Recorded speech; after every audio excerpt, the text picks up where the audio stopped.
بسم اللہ الرحمن الرحیم۔ رسول اللہ صلی اللہ تعالیٰ علیہ وآلہ وسلم نے ارشاد فرمایا، ذوالحجہ کے 10 دنوں میں کیے گئے 10 دن کون سے؟ جو پہلا عشرہ ہے، شروع کے 10 دن، ذوالحجہ کے 10 دنوں میں کیے گئے اعمال صالحہ اللہ کو باقی ایام میں کیے گئے اعمال سے بڑھ کر محبوب ہیں، پیارے ہیں، پسندیدہ ہیں۔ صحابہ کرام علیہم الرضوان رضی اللہ تعالیٰ عنہم نے عرض کیا، کہا اللہ کے رسول صلی اللہ علیہ وسلم، اللہ کے راستے میں جہاد کرنا بھی؟ آپ صلی اللہ علیہ وسلم نے ارشاد فرمایا، اللہ کے راستے میں جہاد بھی نہیں۔ سوچئے ذرا، تصور کیجئے کہ کتنے عظیم یہ دن ہیں، جو 10 دن ہیں، کتنے عظیم دن ہیں اور کتنا آسان تحفہ اور گفٹ آپ کو دیا گیا، ہمیں دیا گیا، تو اس کی قدر کریں۔ البتہ اللہ کے نبی صلی اللہ علیہ وسلم نے کیا فرمایا؟ آگے مزید یعنی اس کی وضاحت فرمائی، البتہ اگر کوئی یعنی مجاہد جہاد پر جائے، اپنے جان و مال کے ساتھ نکلا اور اس کا کچھ بھی یعنی واپس نہ آیا، یعنی نہ جان اس کی واپس آئی، شہید ہو گیا، نہ اس کا مال واپس آیا، مال وہیں پہ صرف ہو گیا، ختم ہو گیا، تو وہ افضل ہو سکتا ہے کس سے؟ ذوالحجہ کے پہلے عشرے میں 10 دنوں میں کیے ہوئے عمل سے افضل کون ہو سکتا ہے؟ مزید درجے میں اور رتبے میں اور عمل میں آگے کون بڑھ سکتا ہے؟ ایسا مجاہد جو اپنا جان و مال سب کچھ لے کر اللہ کی راہ میں جائے اور سبھی کچھ اپنا فنا کر دے اور کچھ بھی واپس لے کر نہ آئے، نہ خود وہ واپس آ سکے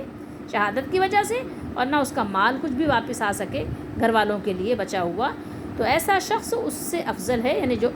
ذوالحجہ کے پہلے عشرے میں عمل کیے گئے ہیں۔ تو اس بات کو سمجھنے کی کوشش کیجئے، ذوالحجہ کے جو پہلا عشرہ ہے ان کے دنوں کو ضائع مت کریں، غفلت میں مت گزاریں، جو ممکن ہو سکے روزہ رکھنا تو روزہ بھی رکھ لیں، جیسے 8 اور 9 کا روزہ ہے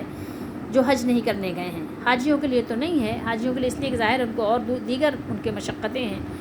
لیکن جو اپنے گھر بیٹھے ہیں یہ ان کے لیے ہے گفٹ، ٹھیک ہے، یہ ان کے لیے گفٹ ہے کہ وہ بھی اچھے کام کریں، روزہ رکھ سکتے ہیں روزہ رکھیں، صدقہ خیرات کریں،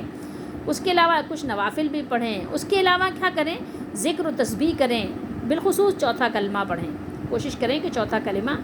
روزانہ پوری ایک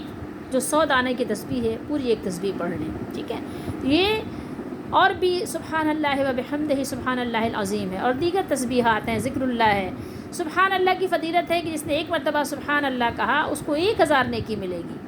اتنی بڑی فضیلت ہے حدیث شریف میں۔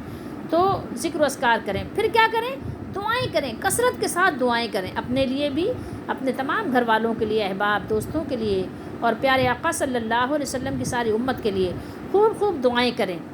اور لوگوں کو کھانا کھلائیں، لوگوں کے ساتھ احسان کریں، ٹھیک ہے۔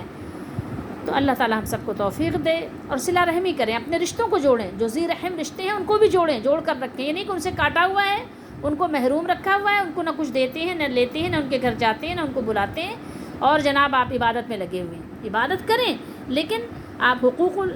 جو عباد ہیں، جو آپ کے رشتوں کے حق ہیں، اپنے ماں باپ کے، بہن بھائیوں کے اور پڑوسیوں کے جو آپ کے حقوق ہیں ان کو بھولیے نہیں۔ اللہ تعالیٰ ہم سب کو توفیق دے اور یہ بشارتیں حاصل کرنے کی بھی ہمیں سعادت بخشے، آمین۔